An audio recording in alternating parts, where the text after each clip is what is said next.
On Wednesday, activists and civil society groups across the globe came together in solidarity with the communities of Uganda and Tanzania to protest against the East African crude oil pipeline project. The project, backed by Chinese investment, has been met with fierce resistance from local communities who fear it will displace them and destroy their way of life.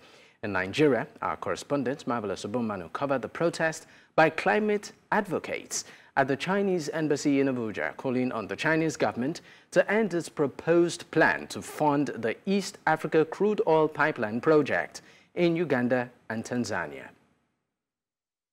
The East African crude oil pipeline project is approximately 1,443 kilometers long and starts from the Hoima district in Uganda, terminating at the Tanga port in Tanzania. Due to worries about the project's possible effects on the environment and the lack of adequate compensation for displaced populations, the project is now in the eye of the storm as environmental advocates say they want it halted. What do we want? Climate justice. What do we want? Climate justice. So why keep investing in a project like Erupt that is going to put the lives of millions of people in jeopardy, exposing them to the effect of oil spill and the likes of all that, taking away biodiversity and our sustainability at large? So I'm going to say this without ambiguity. Stop Erupt now. The project's impact on biodiversity and the environment, especially water resources, will also impact the livelihood of wider population who rely on the tourism sector and fisheries.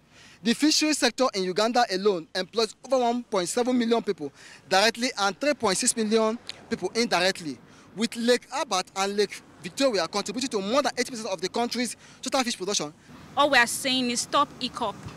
They say if your neighbor shouts and you refuse to come out, when you shout, no one will come out for you. And so we are here for Tanzania, Uganda and Congo. But our message is simple. We're not here to fight. We are saying stop Erupt.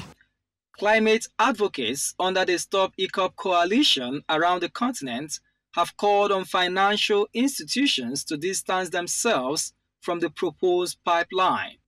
Some of them held a solidarity march at the Chinese embassy in Nigeria, calling on the Chinese government to end proposed plans to fund the project. Chinese, please stop funding the project or stop signing whatever propaganda that's going to finance the Erupt project.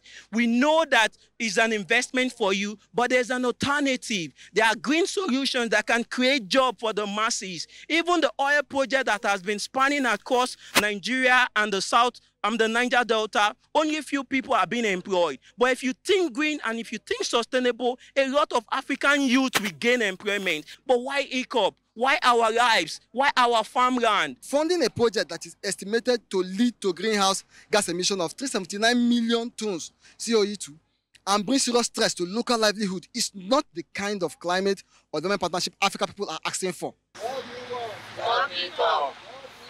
Stop Erupt. In a time where the world is moving away from fossil fuel and embracing renewable and sustainable energy, these civil society organization group gathered here at the Chinese embassy are calling for an end to the Erupt project. According to these groups, they are saying that this particular project will have a devastating effect on the life of the people of East Africa. Here in Abuja for News Central, Marvelous Obomanu. Also, News Central's Bongani Siziba covered a similar protest at the Chinese embassy in South Africa. The Erupt project moves forward. Concerns about its impact on the environment and local communities continues to grow across Africa. It was a tense and dramatic scene as both sides refused to back down. These protesters were met with a heavy-handed response from the police, who attempted to push them away from the Chinese embassy here in South Africa. But the crowd held firm, undeterred by the intimidation. Their message was clear: China, hands off our land. The Chinese, through its various state-owned institutions and companies, are playing a vital role in the development of the East African crude oil pipeline project. This exploitative, extractive, neo-colonial violence of ECOP, making it a reality in Uganda and Tanzania, and further exacerbating not only the climate crisis on a global scale, but also the socio-economic harm that communities are already reeling from. Despite the challenges, the protesters remained defiant, singing and dancing in defiance of the authorities, chanting songs that they would not be silenced. We need to mobilize entire Africa as a whole so that they can understand our struggle or our grievances. They say they are fighting for the rights of their fellow brothers and sisters in Uganda and Tanzania to live on their ancestral land, free from threats of displacement and environmental destruction. This project, it's not open for SMMEs in Uganda and Tanzania. It's only the government who has the share in that project. And then communities were never consulted. So that is a proof to say now communities won't benefit, because even the plans, there is no anywhere in the social and labor plans of this project where it shows that people will benefit in this project by employment or by using this gas to develop themselves. They also called on the authorities in Uganda to stop harassing and arresting environmental activists.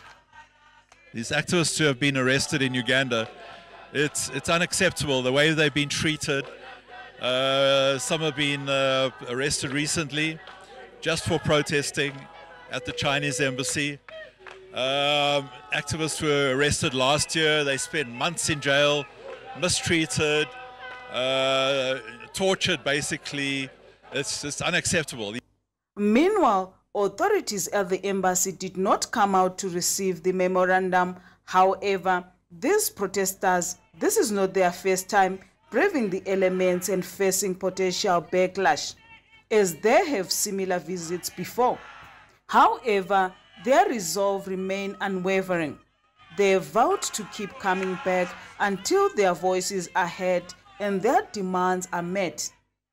At the Chinese embassy in Pretoria, for News Central, Bongani, Siziba.